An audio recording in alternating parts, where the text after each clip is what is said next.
Hello everyone, welcome back to the channel. This is Mr. Dan again. I just want to thank everybody who watched my Godzilla Minus One out of the theater reaction video. It's the most successful video on my channel, and my full-length review of Godzilla Minus One, where I try to put in some historical context, a little more historical context than maybe you see in your typical review. That video was also done well.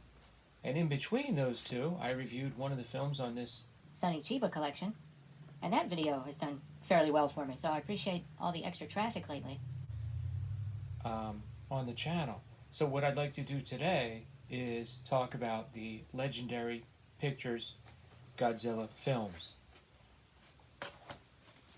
Okay, I've either found these at Dollar Tree, believe it or not, in the U.S., $1.25, or in some cases, $5 or so from Hamilton Books, or maybe Walmart, I don't remember.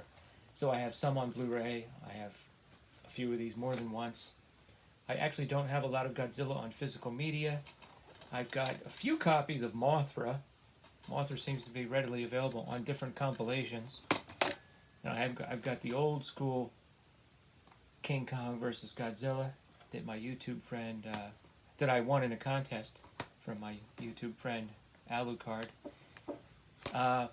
Huge Godzilla fan when I was a kid. So, you know, I've been eating these films up. I've seen them all in the theater with my son. We did not see the original, or the 2014 Godzilla. We did see that recently. But all the other films we saw in the theater, starting with Kong Skull Island, I'm going to go ahead and exclude that, and I left it downstairs anyway.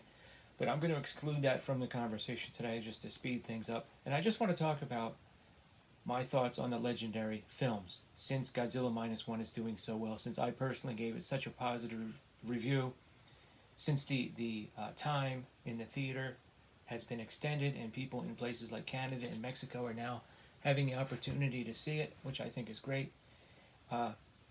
Objectively, it's a better movie than any of these. That's my opinion. It's just such a good movie, great characters, great story. The criticisms that I had were very small, whereas with these films, I feel like they're a lot more uneven. You know, lots of good parts, and I do enjoy them, and I'm looking forward to the next one. The day that I got home from Godzilla Minus One, I saw the trailer for Godzilla X Kong, so I'm very hopeful that film will be solid and will have a really good story, and I hope that they use the human characters. I think it's a little bit too late. I'm pretty sure it's coming out in April. When? April or so. I don't think they can actually learn any lessons from Godzilla Minus One in terms of the story, but maybe in the future, as the series progresses, I hope they can do that.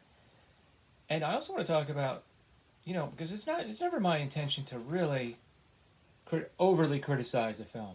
You know, like I said, I enjoy these films. I actually think that there's a few examples where Godzilla Minus One borrowed some things from these films, and I think it was for the better. So I want to get into that too. First, let's just do a recap. Godzilla 2000. Oh, I'm not good at this, as you can see. Godzilla 2014. Rewatched it. Now, when it initially came out, like a lot of people, parts of it were great. The atomic breath scene, oh my goodness. Godzilla using his tail as a lethal weapon and straight up murdering another kaiju. It's just good stuff. Not a lot of Godzilla, though, overall, right? You get like 15 minutes. He's covered in darkness a lot of the time. And it didn't have the iconic score. I actually, going back, looking at the characters, didn't really have a problem with any of them. I know some people did, including the main protagonist, the young guy in the Air Force, or the military guy. I didn't have any problems with that, with his part in this story. It introduced us to Monarch, and a lot of those characters would continue through the series.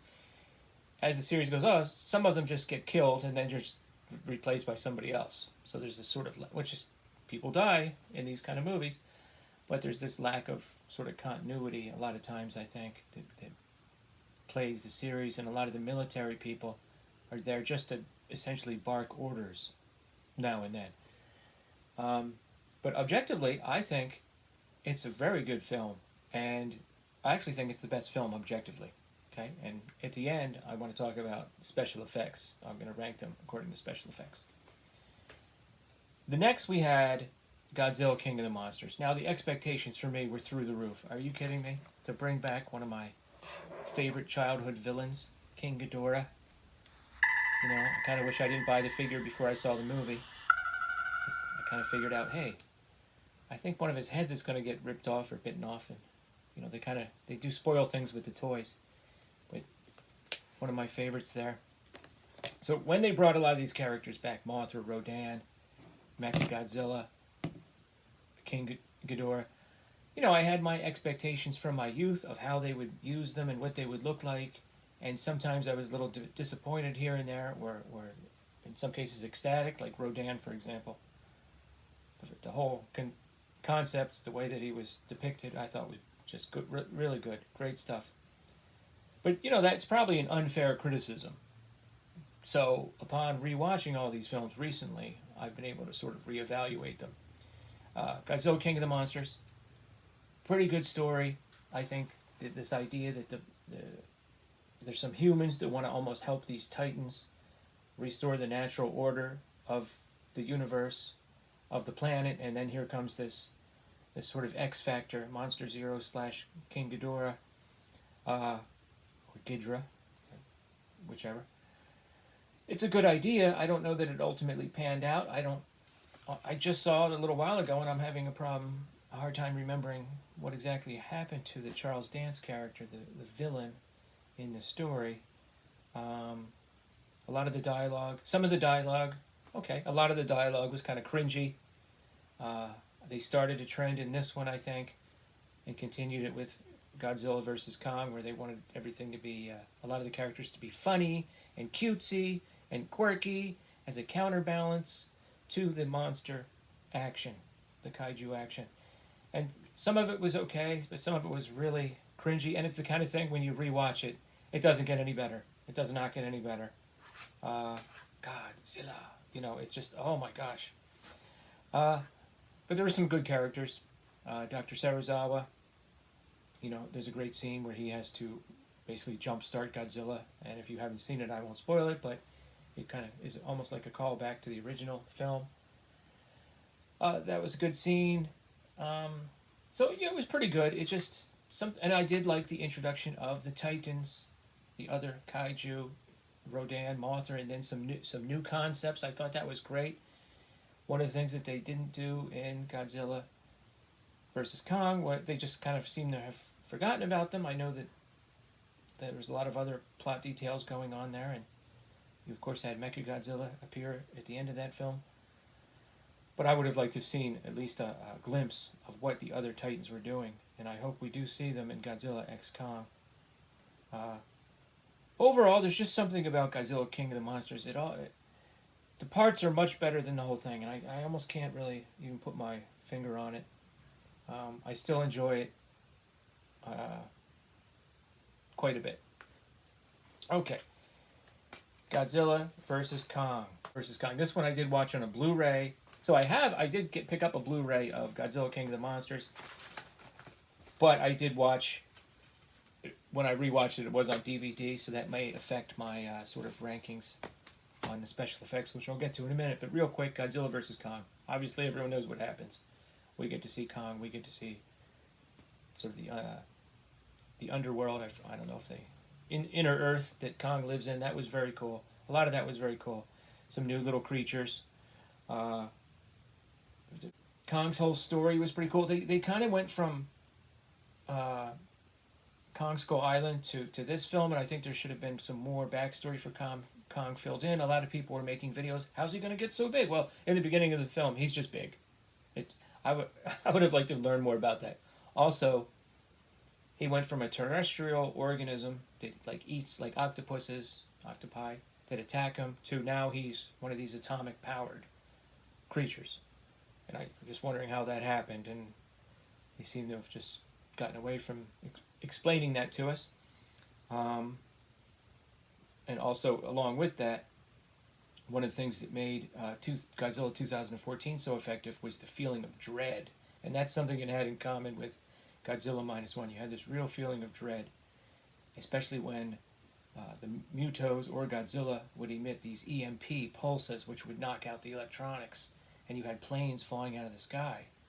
So that kind of explains, a lot of us would watch the old films and say, oh, this is kind of silly, all these missiles, wouldn't they be doing something to them? Well, in Godzilla Minus One, the weapons did, but then they had a little twist for us on how Godzilla can deal with that, which I thought was very brilliant. But in Godzilla 2014, a lot of the weapons wouldn't work because of the EMP pulse. And then they kind of got away from that idea, I think. For example, in this film, as you see on the cover, they fight, I believe it's in Hong Kong, it's all lit up, neon, beautiful sequence. Godzilla's using his atomic breath, wouldn't that make the lights go out? I don't know. If I'm wrong or they explained it, you guys let me know. I could just be wrong, I don't know. Overall, a lot of the actors that were kind of dealing with Kong and sort of shepherding Kong to Inner Earth, I thought those human characters, that part of the plot was very solid. With the young deaf girl that he was able to communicate with. There's a scene where Godzilla attacks, Kong is flipped upside down. One of the humans, played by Alexander Skarsgård, one of the many Skarsgårds, I can't keep track of them. They're kind of like Ghidorah, like each, there was Stellan Skarsgård, and then there's all these other Skarsgårds. But his character had to swim underwater and released a lever to let Kong go. So there you had some good human interaction, or the human characters were sort of driving the plot. But the other thing, they had Millie Bobby Brown from the first film, and she hooks up with a friend, and Bernie, the conspiracy theorist, and a lot of those scenes just didn't work for me. They were very cringy, and I don't know what they were doing there. Too many cutesy, funny lines, and that aspect didn't really work for me. My favorite fight sequence or battle in the whole series was probably in the Tasman Sea, when Godzilla approaches under the water. And yes, they did restore the music. They played that ba-da, ba-da-da-da. And it was, you had this feeling of dread. This was a vicious, nasty Godzilla. He was coming for Kong, just cutting through ships. Great sequence. That's probably my favorite sequence in the whole Legendary series so far. The ranking, as far as special effects go, I'm going to say, and I'm talking about CGI and just how they imagined the fight scenes. I'm going to say number 1, Godzilla vs. Kong.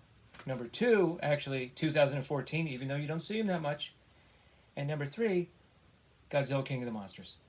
Watching that on my home screen, and it was a DVD, granted, at times I felt the CGI wasn't up to 100%. It wasn't terrible. Okay, there's a lot of movies out there that have far worse. But there were some times when watching it on my home screen, if Godzilla was in the center and King Ghidorah was on the side, I would look at King Ghidorah and something would be a little funny, or vice versa. So that's the way I stand on that, okay? Now again, Godzilla Minus One, great feeling of dread, great action sequences. It really put you... There were elements of the other films where you had humans on the ground and it was kind of terrifying. The kaiju, Muto and Godzilla are right there, and Kong, and it's kind of scary. Godzilla Minus One did that so well. Right? It was terrifying when Godzilla came on land or was chasing your small minesweeper boat. Now, what did Godzilla Minus One possibly, I'm going to say probably, borrow from these films? You did see some pretty good shots, camera angles, if you will, okay, of Godzilla that you typically didn't get in the older films, such as Godzilla under the water, just under the surface of the water, and then going under different ships. You saw that in Godzilla Minus One. I think you saw that in 2014, and Godzilla vs. Kong. And then also Godzilla emerging. You have all this rubble, this smoke and everything. Godzilla emerging out of it, which to me was like right out of Godzilla 2014. So I think that Godzilla Minus One did borrow a few things and it actually improved the film in small ways. The main thing is the story was just so much better. That's the main reason why it's so successful. And if you like my out of the theater reaction, we're going to probably have another one, but it's going to be me and my sons next time. So I'm going to let them do the talking. We're going to go. They're both coming home for the holidays. The boys are back in town, so we're going to do another review, probably in the car. I'm really curious to see what their thoughts are about it. So, they do the two different franchises, okay, so to speak. The two different studios, Toho and Legendary, they have, I think, borrowed a little bit from each other. And I think, so far, the clear advantage goes to Toho and Godzilla Minus One. If you guys want to see more Godzilla reviews, more elaborate or detailed reviews of any of these films, or Shin Godzilla or any older Godzilla films, let me know in the comments below. I've enjoyed making these Godzilla reviews, and it really takes me back to my youth. And drop a comment below. Now, if you leave your comment in Japanese, what I've noticed is I can't translate it for a few days. So I'll keep trying to translate it, and then I will respond to you. But arigato, thank you very much. And that's going to be it for today, and I will talk to everyone next time. Thanks.